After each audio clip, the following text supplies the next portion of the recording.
আমরা একটাই দাবি, একটাই সবার এক দফা একই দাবি, আপনি পদত্যাগ করেন। এবং সুষ্ঠু বিচার এরা কখনো করতে পারবে না, কারণ এদের হাত দিয়ে যেখানে মানে হত্যা হয়েছে সেখানে তাদের মাধ্যমে কিন্তু সুষ্ঠু বিচার হবে না। আমার ছেলেকে আমি সঙ্গে করে নিয়ে এসেছি, আসো সে নর্থ সাউথ ইউনিভার্সিটি শহীদ করলাম। আমি লন্ডন থেকে আজকে আসছি, দিয়ে দিলাম, তোমরা গুলি করো, গুলি করো, মেরে দাও।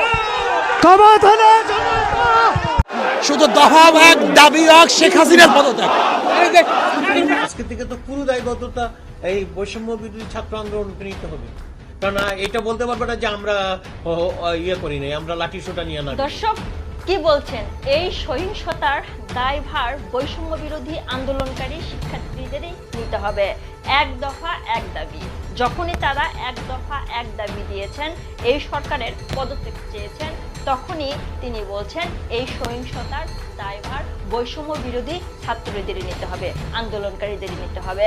দর্শক আপনারা জানেন গত কয়েকদিন ধরে তারা 9 দফা দাবি নিয়ে রাজপথে আন্দোলনে মিছিলে নেমেছিল বৈষম্য বিরোধী আন্দোলনকারীরা। সেখানে যোগ দিয়েছিলেন অনেক শিক্ষার্থী, সাধারণ শিক্ষার্থীরা, এবং তাদের সাথেও যোগ দিয়েছিলেন তাদের অভিভাবক, যোগ দিয়েছিলেন অনেক আইনজীবী, যোগ দিয়েছিলেন ডাক্তার, যোগ দিয়েছিলেন কৃষক, শ্রমিক থেকে মোটর শ্রমিক যারা যারা আছেন সবাই যোগদান করেছিলেন। দর্শক এর আগে আপনারা জানেন কোঠা সংস্কারের দাবি নিয়ে শিক্ষার্থীরা আন্দোলন নেমেছিল, ঠিক তখনই কিন্তু কারফিউ জারি দেওয়া হয়েছিল, এবং সেই কারফিউ জারি সহ সেই সংস্কারের সময়, সেই সংস্কারের যে আন্দোলন মিছিল করেছিল, তখন কিন্তু অনেক ভাই বোন, অনেক সাধারণ জনগণ, পুলিশ, ছাত্রলীগ সবাই অনেকেই নিহত হয়েছিলেন।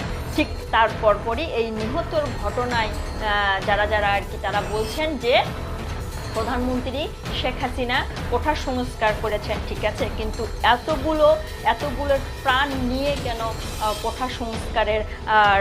কোঠা সংস্কারের দাবি তিনি পূরণ করলেন? দর্শক তারপরে আপনারা দেখেছেন 9 দফা দাবি দিয়েছিল সাধারণ শিক্ষার্থী, বৈষম্য বিরোধী আন্দোলনকারীরা। সেই 9 দফা দাবির মধ্যে প্রথম ছিল 1 নম্বরে প্রধানমন্ত্রী শেখ হাসিনার ক্ষমা চাইতে হবে প্রকাশ্যে জনগণের কাছে। দ্বিতীয় নম্বরে ছিল ওবায়দুল কাদের এবং আসাদুজ্জামানকে পদত্যাগ করতে হবে মন্ত্রী পদ থেকে। দর্শক দীর্ঘ কয়েকটা দিন তারা আন্দোলন মিছিল করার পর যখন সেই 9 দফা দাবি তাদের যখন মানে নাই, ঠিক কিন্তু আপনারা জানেন গতকাল এক দফা এক দাবি দিয়েছে, মানে তারা একেবারেই চাচ্ছে এই সরকারের পদত্যাগ।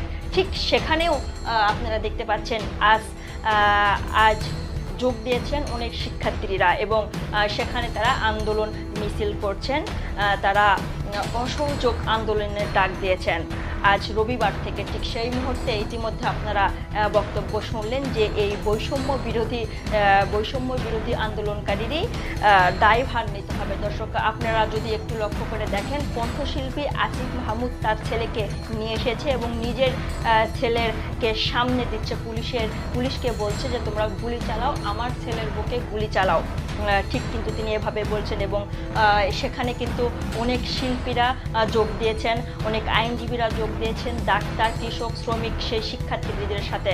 দর্শক সবার মুখে একটাই কথা, এক দফা এক দাবি, এই সরকারের পদত্যাগ তারা চাচ্ছেন, এবং শেখ হাসিনা পদত্যাগ করলে পরবর্তীতে কারা ক্ষমতায় আসবে এটা তাদের কাছে বড় বিষয় নয়। আগে তারা চাচ্ছেন যে এই সরকারের পদত্যাগ তারা চাচ্ছেন। দর্শক আপনারা যদি সম্পূর্ণ ভিডিও ফুটেজ একটু ধৈর্য সহকারে দেখেন তাহলে হয়তো বা বুঝতে পারবেন। যারা যারা এই চ্যানেলে নতুন এসেছেন অবশ্যই এই চ্যানেলকে সাবস্ক্রাইব করে পাশে থাকা বেল আইকনটি বাজিয়ে দিবেন নতুন নতুন আপডেট পাওয়ার জন্য।